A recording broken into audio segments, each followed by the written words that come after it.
network today. Call 800-670-5168 for your free information. Call now. The CNN Democratic presidential debate, Sunday at 8 Eastern, only on CNN. That is it for us tonight. Thanks for watching. Make sure you stay with CNN for our Democratic presidential debate in Michigan. It's Sunday night at 8 Eastern. 8 Eastern. AC 360 starts in just a few minutes. Thanks for joining us. President Obama spoke today with astronaut Scott Kelly, who's been in orbit for a year. He welcomed him back to Earth and wished him luck getting used to gravity again. Somebody might consider doing the same for the Republican establishment. Their world, ever since Donald Trump entered the race, hardly resembles the one from a year ago. And after his strong Super Tuesday performance, they are not getting used to it, which is why tomorrow morning, just hours before Trump and his rivals take the debate stage in Detroit, Mitt Romney, the 2012 nominee, will go on national television. While he's not expected to endorse any of them, he is expected to denounce one, Donald J. Trump. So tonight, Republican Party resistance to increasingly likely Republican nominee. New reporting from inside sources, fresh reaction from Team Trump. A look at who among his opponents can stop him, and that number is shrinking with the likely departure of Dr. Ben Carson, who all but suspended his campaign today. Also, where this leaves Hillary Clinton and Bernie Sanders, who are dividing up delegates but not splitting their party. The New York Times put it in a headline: Democrats are falling in line, Republicans are falling apart. At least some are. The Senate House reports, though, others are trying even harder to take down Trump. Trump is facing massive lawsuits for fraud. This anti-Trump ad is now flooding airwaves in upcoming contest states: Michigan, Illinois, and Florida. The truth about Trump University: Donald Trump made millions while hardworking Americans got scammed. $1 million super PAC ad buy, the result of a Super Tuesday conference call with some 50 GOP donors who begged to help stop Trump as Trump was racking up hundreds of delegates. Look, I'm a unifier. In any other year, with any other candidate, the GOP establishment would be starting to rally around the candidate with Trump's momentum. Instead, lawmakers are making unprecedented moves away from him. I will not support Donald Trump now, and I will not support him should he move on. I think what America sees is Donald Trump is a manure spreader. It's nothing short of GOP panic. Donald Trump's not a Republican. Senator Lindsey Graham, who can't stand colleague Ted Cruz, now says he'd rather have Cruz as president than Trump. Ted and I are in the same party. Donald Trump is an interloper. I don't trust him. But is this too little too late? Republican strategist Doug High wrote an op-ed months ago calling on Republicans to stop Trump. There's been a whole mentality of, first we couldn't attack Trump because he wasn't serious. Then we couldn't attack Trump because it wouldn't work. Finally, we couldn't attack Trump because it's too late. There's one common theme in there, and that's allowed him to have a free ride for months and months. Even GOP candidates now pouncing on Trump spent most of the campaign embracing him. If you think Donald Trump is so antithetical to conservatism, what took you so long to say so? Because you really cozied up to him for the majority of his campaign. Well, listen, Dan, for the last couple of months, I've been taking Donald on directly. I needed to build my base of support. I needed to take care so that I was on a strong foundation first before I could take him on, and that was a natural process. Yet one former rival warned Republicans are attacking Trump at their own peril. Don't pretend that somehow that all these voters who have gone out and voted for him are stupid. They're not stupid. Trump argues he is growing the GOP. We're going to be a much bigger party. Our party is expanding. But congressional Republicans in tough races worry Trump at the top of the ticket will drag them down. The Democrat running against John McCain is already out with this ad. But no matter what Donald Trump said, John McCain would support him for president, including Donald Trump would support him. She said he's a... I'd like to punch him in the face, I'll tell you. Donald Trump. And Dan and back joining us now. So the GOP establishment really seems kind of desperate at this point. It's fascinating. So many are saying that they'd rather have Cruz now than Trump. It is so true. Just to be clear, most Republicans here in Washington, they would prefer Marco Rubio at this point. But they are many of them increasingly skeptical that he can do what needs to be done to get the delegates, Anderson. In fact, I talked to somebody today who knows Florida well, likes Rubio, who said that he sees internal polling that Rubio could really lose his home state of Florida. That's the reason why Republicans, who did tell me about 6 weeks ago that they prefer Donald Trump over Ted Cruz, are now saying they changed their minds. It's mostly because they didn't really think that would actually be a choice. And, you know, all of this frantic toing and throwing that has gone on today after last night, it really does illustrate the deep divide and the disconnect between the Republican establishment here in Washington and the grassroots. What about Romney speaking out tomorrow? I mean, does he really have much sway? That's a very good question. Look, you said that you use the word desperate. That is the perfect word to describe Republicans here in Washington and the so-called establishment, for lack of a better way to say it. That is the best way to describe them. And a lot of people who say we need a leader, we need a former nominee, we need somebody out there to speak to why they don't think Donald Trump is the right person. So I'm told that he's going to probably praise Marco Rubio, maybe even praise Ted Cruz. But the answer to your question is whether or not he's going to have much sway. It seems as though a lot of the people who are supporting Donald Trump never were really that enthusiastic about Mitt Romney or any of these so-called mainstream Republicans, and therein lies the problem. Again, that really big disconnect within the Republican Party. Yes, Dan, thanks very much. More now on tomorrow's event. Donald Trump already taking shots at it, including this evening. Failed presidential candidate Mitt Romney is having a news conference tomorrow to criticize me. Just another desperate move by the man who should have easily been Barack Obama. Something we've seen a bit of already from Trump's preemptive counterpunch. Our CNN Politics executive editor Mark Preston has been working his sources on tomorrow's speech. What have you learned about it? Well, there's no doubt these two men at one point were certainly on friendlier terms. We saw Donald Trump had endorsed Mitt Romney back in 2012. But in just about 12 hours, we're going to see Mitt Romney out there giving a full-throated criticism of Donald Trump, saying that not only is Donald Trump wrong for the Republican Party, but that he is wrong for the country. Now, this comes at a time right now where the Republican establishment are looking at the clock right now and realizing there's very little time to stop Donald Trump from receiving this Republican nomination. He has the wind at his back. He had some very big victories last night, and he seems to be headed for some more as we head over the next couple of weeks. In addition to that, you know, Mitt Romney is also going to make sure that he doesn't endorse one particular candidate, which is very important, because there has been talk, Anderson, that he would get behind Marco Rubio. That has never happened, and in many ways, you have to wonder if he's doing that because he wants to keep his options open. We saw Ted Cruz win many victories last night. The Republican Party right now, Anderson, does not have a figurehead right now, somebody that can bring everybody together. Mitt Romney, the 2012 Republican presidential nominee, seems to be trying to fill that void. What's the game plan, though, for Romney? I mean, what's he actually hoping to accomplish with even more criticism?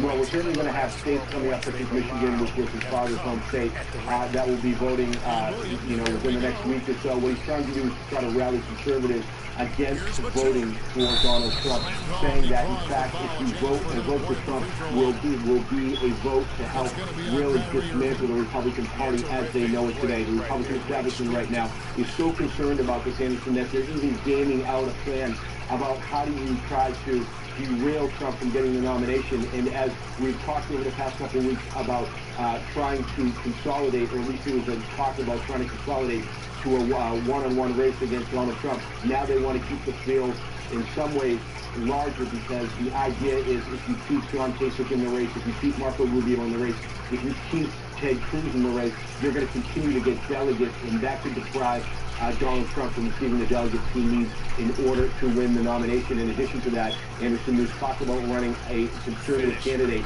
on a third-party ticket, and the reason why they might consider doing that is to provide a safe haven for down-ballot candidates, either candidates running for the United States Senate or for the U.S. House that do not want to support Donald Trump, or it's a place for them to go if they think that Donald Trump is too nuclear hot for them, or certainly for their own election heading into November. Mark Preston, thanks very much. Joining us now is Chief National Correspondent, Inside Politics anchor John King, CNN political commentator, and Atlantic contributor Peter Beinart, Chief Political Analyst Lori Borger, Senior Political Reporter Ian Malika Henderson. Also, to my left, Senior Political Commentator Jeffrey Lord, Charles Blow, Margaret Hoover. Jeffrey's a Trump supporter, former Reagan political advisor. Charles Clark writes nationally syndicated op-ed columns in the New York Times. Margaret Hoover, Republican strategist and Sanders supporter, as well as editor and publisher of The Nation. Katrina Vanden Heuvel, welcome to you all. Let's begin, Duncan, with you. First of all, does this idea of now keeping the field suddenly divided in order to deprive him of delegates, does that make sense? I think we're going to go through some of this a little bit later. You can make a case that, yes, if you keep more candidates in the field, and if they can actually start winning some states, it's a novel theory in politics, if they can actually start winning some states, that if a Kasich could win Ohio, if Rubio can win Florida, if either Kasich or Rubio can win Illinois and Michigan, yes, then we can go through the numbers that it is possible. Right. Your odds are roughly the same as winning the Powerball. But it's just, listen to what Mark Preston just said. This is the Rip Van Winkle party leadership has finally woken up after 6 months of evidence that Donald Trump was amassing first support and then votes to take over the party, and they're going to try a desperate effort to stop him. And the very people Donald Trump is running against are now going to say to his voters, change your mind. Good luck with that. But then listen to the other option. Running a potential, the leaders of a political party, a great political party, the party of Lincoln and the party of Reagan, running another candidate in a general election. In other words, we may destroy our party. We may decide to break it because we don't want it to have it. If he wins it by vote, I think they call it democracy. If he wins it, we're going to break it. That's extraordinary. Or we're going to have the convention where we basically make a deal and bullshit. Decide for ourselves, no matter what people have voted. That's not going to go well. No, there's no good scenario. Even in the unlikely scenario that you were able to deny Donald Trump the convention, the nomination of the convention, the chances of him running as a third-party candidate would be very high. And the resentment toward these are people in the Republican Party that they vote who we dislike, loathe their leadership already. Can you imagine how they would feel if Trump comes in with a big lead at the convention and he denies the nomination? That would also pick up on what Donald saying, also probably great for the Republican Party. So you have the establishment of the Republican Party leading an insurrection against their own base voters. I mean, it's crazy when you think about it, and as John was saying, it's a measure of their own sort of sense of desperation, and also a measure of how out of touch they have been with their own grassroots. Well, I think that's right. On my way home last night, I was talking to my cab driver, and I got to the cab and he said, big night for the big man, meaning Donald Trump. I asked him about his views. He said he supported single payer. He was neutral on abortion. This voter who voted for Trump in Virginia. He hated trade deals, and if Rubio got the nomination, he would vote for Hillary Clinton. I mean, this is the kind of stew, the kind of ideas that seem contradictory. We heard S.C. Cup last night talk about Republican voters being about purity, but this is anything but purity in terms of what they're thinking. Jeffrey Lord, does the notion of Mitt Romney coming out tomorrow making a speech make you shiver? Actually, I want to send him a contribution for his airfare, and you want him to come out because that's very important. I hope that CNN carries it from beginning to end. I mean, what more could he do? I mean, to be candid, I mean, the leadership of the Republican Party is, at this point, incompetent. And this is a prime example. I mean, Mitt Romney should have been president of the United States. He isn't. He thinks this is going to send some message to conservatives. They view him as the godfather of Obamacare. They view him as, the heir to Gerald Ford and Nelson Rockefeller. I mean, this is... As if Mitt Romney has been in the public eye even in the last, I don't even know where he's been living or where's he come. It's just sort of out of the blue he appears. I don't think that Mitt Romney is going to connect with the base of the Republican Party. I don't think the Republican leadership even understands what the base of the Republican Party looks like. They don't understand the vision. They don't understand the feeling of it. I think that there's across both parties, particularly in the Republican Party, a real anxiety, particularly among white Americans in this country.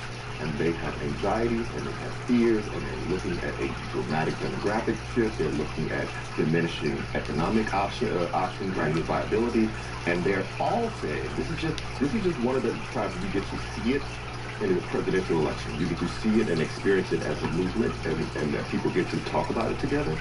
But people are feeling a real sense of pain and disappointment, and that is not shared by minorities in polls and what have you. Minorities are much more optimistic. They are optimistic about the future. They're optimistic about the economy. They believe in the government. This is a white people in America are having a kind of an argument with themselves over this, and Donald Trump has tapped into a large part of that, and Mitt Romney is not going to be able to make them pull away from Margaret. Yeah, I mean, I love Charles sort of telling me what the face of the Republican Party is doing. I mean, you're right, there is angst, there is anxiety, but this is it. I mean, this is the moment to pull out all the stops. If you are part of the Republican Party and you cannot see yourself supporting Donald Trump because you are afraid that it will no longer be a conservative party, because you are afraid it will no longer represent the best traditions of the Republican Party or Republican Party history, because you are afraid that it will be a party of angry and bigoted and populist thinkers and not a party that represents individual liberty and individual thinking and fiscal conservatism and strong military support. I mean, all the things that Republicans have said they have stood for 50 years, maybe 80 years, really, since Herbert Hoover was president. No joke there. Donald Trump is not going to represent those traditions in the Republican Party. And if it takes Mitt Romney and it takes every other person who can come out and say it, that needs to be done. I want to break the case. I mean, it's sort of hard to believe how stupid the Republican establishment is. It's too little and it's too stupid to bring out Mitt Romney. Do they have amnesia? Don't they remember he was the front man for Wall Street's greed revolution? I mean, he was the 47% candidate. But in a larger framework, going back to what Carol said, I think we're witnessing the Republican crack-up. There has been an uneasy alliance between the Republican base and the establishment for decades. And there was reference to an insurrection being waged. Well, the establishment has waged war on a base because they've used a base, they've shafted a base for their corporatist policies. And now we're seeing a base say, wait a minute, they may not know exactly what Donald Trump is saying, but he's talking in industrial states about protecting jobs. Last night he spoke about, let's not ship jobs overseas, let's punish these factories. There's a toxic brew at work if he talks about it. But I think we got to take a measure of what is this establishment? And it is a Republican crack-up, and we may be witnessing a realignment we haven't seen since 1860, as we talked about Lincoln. We're going to continue this conversation throughout the next 2 hours. When we come back, the neighbors are talking about the neighbor who's running for president, what people in Palm Beach, Florida think about Donald Trump. Also the latest on the Democratic side after a Super Tuesday that left both candidates with something to boast about and left the question open, can both candidates go the distance on the Democratic side?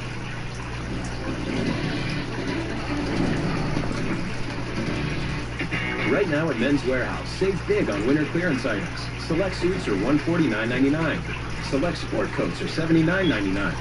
Plus buy one, get one free on even more. Men's Warehouse. Follow your style. Marcy Miller has a family history of heart disease, but she never expected a heart attack at 44. I cried. I was just too young and too busy for what was happening. Now I try to exercise daily, control my stress, and take aspirin as directed by my doctor. Aspirin is not appropriate for everyone, so be sure to talk to your doctor before you begin an aspirin regimen. A healthier heart, presented by the makers of Bayer Aspirin, the Wonder Drug. Learn more about your risk of a heart attack at IamProHeart.com and talk to your doctor. A heart attack doesn't care if you run every day or if you're young or old. No matter who you are, a heart attack can happen without warning. If you've had a heart attack, a Bayer aspirin regimen can help prevent another one. Be sure to talk to your doctor before you begin an aspirin regimen. Bayer aspirin. President Asher has been taken. There was no chatter on this. None. Time is running out. We're going